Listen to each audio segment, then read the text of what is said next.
Hello, pirates! Today is Friday, November 9th. And you're watching Pirate TV.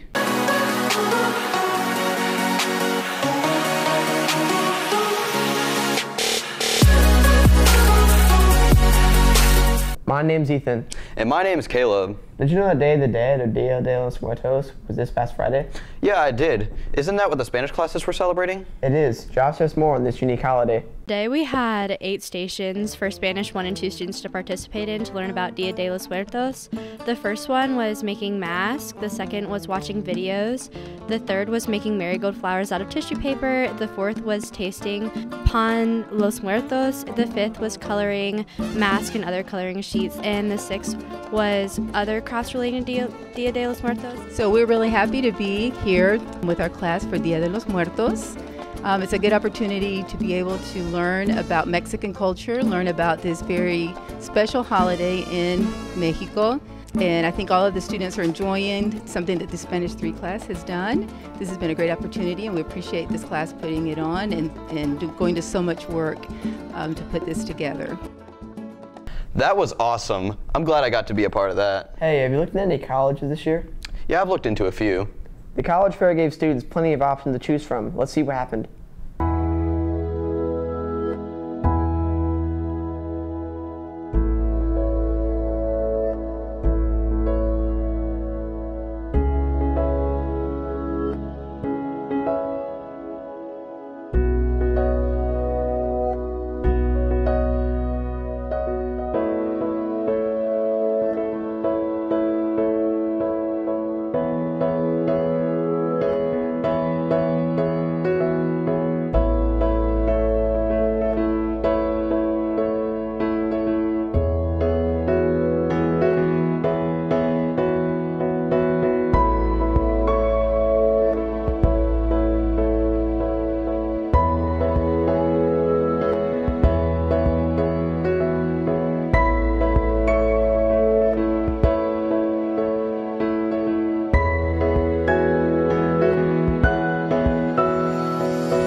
To those that went, college is a big step, so make sure to pick a college you know you'll succeed in. Hey, I've seen a lot of people walking around in pajamas. You know what that's about? Yes, it's for a fundraiser organized by Sarah Pinkowski. Let's go to James to see what the fundraiser is about. Last week, our school held a special event where students that bought a wristband could wear their pajamas to school. We decided to interview our very own Mrs. Cornholders, Sarah Pinkowski. Here's her with some more information. So, Pajama Day came about as a result of my platform fundraiser for Miss Cornholders High School called Comfort for Kids.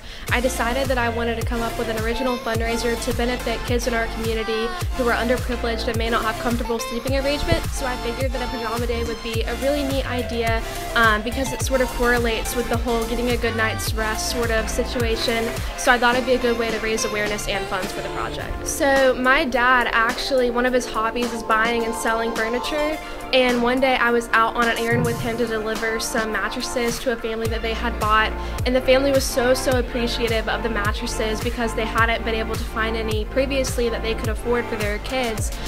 So it sort of made me realize that there were a lot of people in our community who want to be able to provide for their kids, but they may not necessarily be able to, so I want to give back to them. I would consider it a big success. I was so excited to see so many people wearing their pajamas in support of the project, and just getting the word out there about what I'm trying to do for these kids in our community, and I hope that if anybody has any questions about it, they'll be able to ask me, and hopefully maybe we can have another pajama day in the future. Well, that's all, Pirates. Thanks to everyone who participated in the event.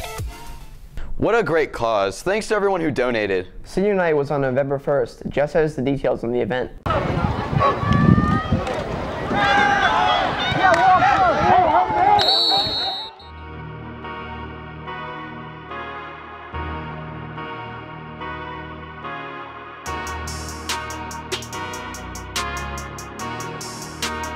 Well, my senior year, the win-loss record wasn't like I wanted it to be. I think it really helped me grow as a person because this team was probably like the closest that I've ever been through. And football has taught me anything throughout these 4 years, you know, how to just go through adversity.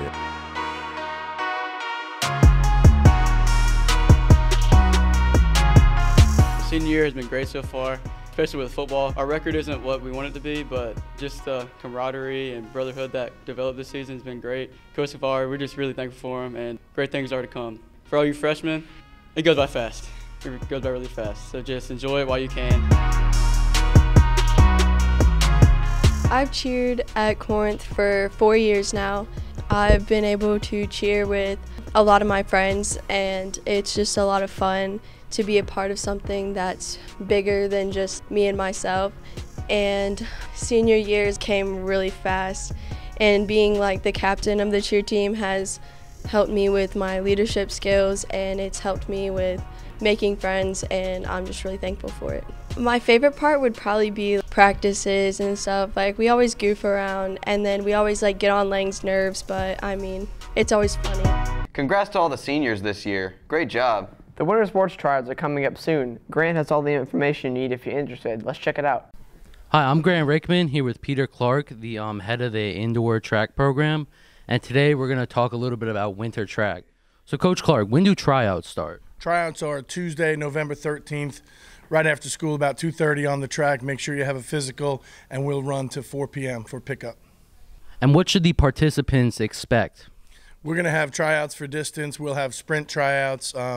We'll have some field events, which shot put, long jump, high jump, stuff like that. Coach Clark, how about you tell me a little bit about the track program here? The track program at Corinth Holders High School has been pretty successful over the years. From the very beginning, we've been to and won conference championships, regional championships. A couple of years ago, we won a state championship with a student athlete, Austin Carroll, that ran a mile in 4:16. So it's been very successful. If you take a look in the trophy cases, over 20 championship trophies, and it's just fun to get the kids out there competing and having an opportunity to win championships. Now that the forms have been turned in, we'd like to show you the rocks that Mr. Srinivasan's class made last week. Let's check it out. Over half the school doesn't have their media release forms turned in yet. They look like this and they went home with your report card. Without this form on file, you can't be in the yearbook, can't be on Pirate TV, can't present projects to class. Your group for these projects will be very upset with you. You can't be posted to a website or social media associated with the school, and you can't participate in club projects that will be shown to anyone. DECA, TSA, Key Club, HOSA. All of the clubs can't be in the yearbook. If you have the form with you, give it to your teacher now and make sure they take it to Mr. Wall. If you need a new form, go see Student Services or go to this link and fill out the form. Please do this right now. Thank you. Awesome. Sounds like they had a good time. Well, that does it for this episode of Pirate TV. Have a good weekend, Pirates.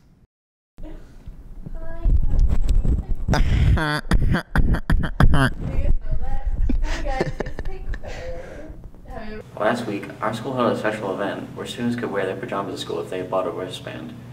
The money from these... Have a good weekend, Pirates.